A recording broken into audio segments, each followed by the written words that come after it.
In this problem, we are trying to write the equation of the line given this graph. So we're kind of working backwards. Instead of having the equation and graphing it, we're taking the graph and coming up with the equation. So the first thing we want to do is find the y-intercept. Again, the y-intercept is where the line crosses the y-axis. So our y-axis is here. Ooh, one moment. Our y-axis is right here. Okay, so that line going down, if I go down that line, that pinkish reddish graph is crossing it right here. So putting the point there is one thing, but naming the point is a whole nother thing. So if I'm asking for the y-intercept, I am not asking for one number. I'm asking for two because the y-intercept is a point. So I don't want you to just say, oh, the y-intercept is 2.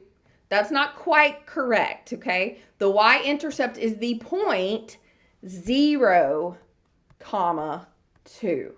Okay, so the y-intercept is always in that format, and this is the format that we're looking for in most of the problems in the homework. And when you're working the problems online, we want the point. We don't want just 2, okay? Now, B, in that case, B is just that number. So if I said, what is B? B is 2, okay? So again, B is the y value of the y-intercept. Now, that's the easy part of this problem. In my opinion, the harder part is finding the slope. So let's take you another step. What do we do now to find the slope? The next step is to find the slope, you need 2 points. That's the main concept of a slope, is you need 2 points.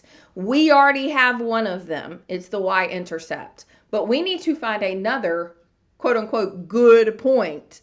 So what do I mean by a good point? That means if I find a place where this line crosses kind of like the grid marks, kind of like crossing at an intersection of a road. You don't want to stop in somebody's yard, okay? You want to stop at a stop sign at where the intersections are.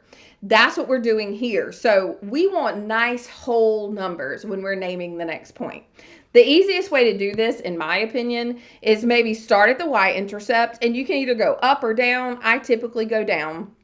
But if I start at the y-intercept and I follow this down, okay, this is going to be my next point. Why? Because I can actually name that point. That point is 1, -2. I would not want to stop right here. Does everybody see that? I don't want to stop like in the middle. If I had to name that point, I don't even know what that would be. It would be some decimal. And you're also just kind of stopping in the middle of the road. Okay, we want intersections, kind of like that's an intersection. This is that intersection that works for us in this problem, not that one. So let's go ahead and put a point there.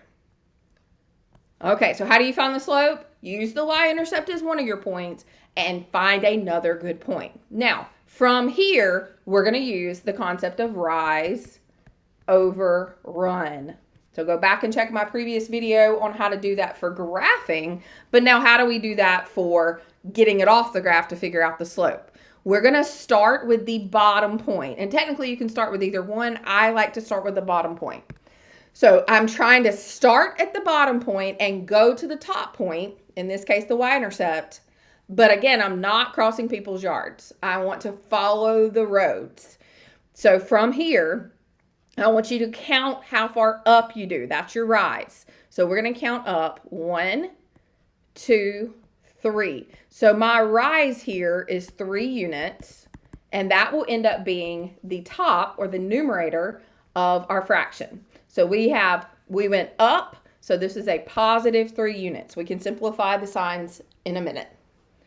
From there, which direction am I going and how far am I going to get to the next point? So from there, I'm going 1 unit left. If I go left, that's negative. So this is 1 unit left. That's -1. So we are dividing by -1 here. Now, if I ask for the slope and I'm asking you to write it if I say what's the slope, I want you to write it as the most simplified format. So yes, we need this in a fraction format in order to do rise over run, but the actual answer for the slope would be simplified. So if I have 3 divided by -1, do that operation and we get the slope as -3. Okay, so our slope M is -3 in this case. So again, I went up. If you go up, it's positive. If you go down, it's negative. If you go left, it's negative. If you go right, it's positive. Okay, so this, now I do want to say really quickly, I understand this can be confusing because if I go to plot point, I'm going left or right and then up or down. But when I do rise over run, I'm going up or down and then left or right. So it is kind of the opposite of plotting points. So you're going to have to practice this so you'll know the difference and make sure you can get that solidified in your mind. Now, what equation format am I using to do this? I'm going to go right back to that y equals mx plus b. So the y equals mx plus b, and we're just plugging in. So we have y equals, what was our m? Our m is slope, so our m is -3. X, we're going to leave there. That becomes part of our equation. And then what is our b? Our b was here 2. So that is a positive number. So we're going to do +2. And this is the equation as the answer.